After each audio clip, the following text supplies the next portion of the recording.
Qu'est-ce que l'électricité? Très bonne question. Et je vais essayer par cette vidéo, essayer de répondre à vos questions. Alors, l'électricité, contrairement à ce qu'on raconte, elle n'a pas été inventée. L'électricité, elle a été découverte.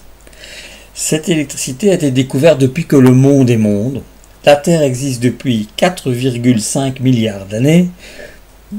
Et ça remonte déjà beaucoup plus loin.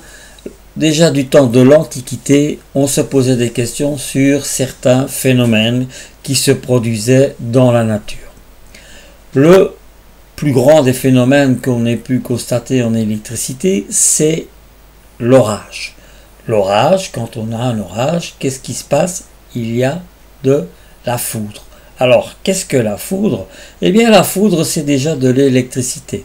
C'est un phénomène électrique, qui se provoque quand deux nuages, un chargé de plus, l'autre chargé de moins, se rencontrent un dans l'autre, plus et moins. Qu'est-ce que ça fait? Ça fait des étincelles et ça provoque la foudre. La foudre, ce sont des millions et des millions de volts qui, du ciel, sont projetés vers le sol n'importe où, mais généralement vers les points les plus hauts. Alors, en 1760, Benjamin Franklin a inventé ce qu'on appelle le paratonnerre. Alors, le paratonnerre, qu'est-ce que c'est? Eh bien, le paratonnerre, c'est une partie métallique.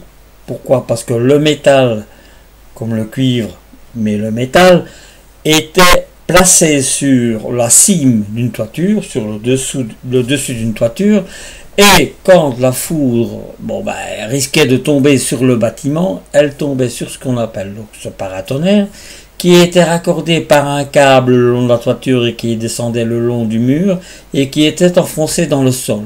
Tout simplement. Pourquoi? Parce que si la foudre venait à tomber sur le paratonnerre, eh bien automatiquement la décharge électrique repartait vers le sol. C'était une manière de se protéger, et c'est toujours une manière de se protéger, car dans certains châteaux et sur certaines habitations, on place des pics en cuivre pour éviter à ce que la foudre ne tombe dans une habitation. Pourquoi? Parce que la foudre, elle peut tout aussi bien entrer dans votre cheminée, sortir par votre poêle, et ensuite se balader dans l'habitation, c'est déjà arrivé, et noircir tout. Pourquoi? Parce que la foudre, c'est une boule de feu qui voyage à une vitesse très rapide et qui touche et qui brûle tout ce qui est là autour d'elle. Donc ici, c'est bien Benjamin Franklin qui a inventé donc ce qu'on appelle le paratonnerre. En 1800, Alessandro Volta a inventé la première pile électrique. Qu'est-ce qu'il a fait? Eh bien, sa première pile électrique, il a accumulé toutes des lamelles. Ici, j'ai essayé de vous en représenter une, mais ce n'est pas celle d'Alexandre Volta. Voilà. Donc, ce sont toutes des petites pièces, on va dire, toutes des petits ronds. Alors, il y a le jaune, c'est du cuivre. En dessous, c'est du zinc. Et ainsi de suite, du cuivre, du cuivre, du zinc, du cuivre, du zinc, du cuivre, du zinc, du cuivre, du zinc. Et ça provoque ce qu'on appelle un phénomène électrochimique qui produit de l'électricité.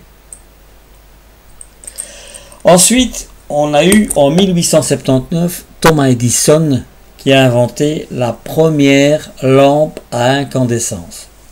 C'est-à-dire qu'il a inventé, si ce n'est pas une lampe à incandescence, mais il a inventé la première ampoule. Pourquoi? Parce qu'avant qu'Alexandre Volta n'ait inventé cette ampoule à incandescence, eh bien, les gens s'illuminaient avec des lampes à pétrole.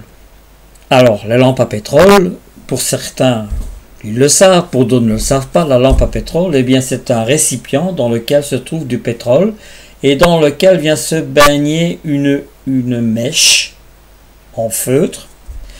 Et par phénomène de capillarité, le pétrole vient monter dans la mèche, on allumait, ok, la mèche commençait à brûler, rien que par le dessus et projetait de la lumière dans la pièce où se trouvait cette lampe.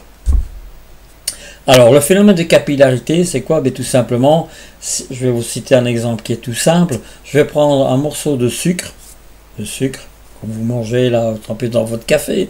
Vous prenez le coin du sucre et vous le trempez un coin dans votre tasse de café. Qu'est-ce qui va se passer? Eh bien, tout simplement, le sucre va monter petit à petit dans le sucre totalement. Pourquoi? Parce que toutes les petites particules de sucre sont tellement rapprochées une à l'autre que il se remplit donc de café.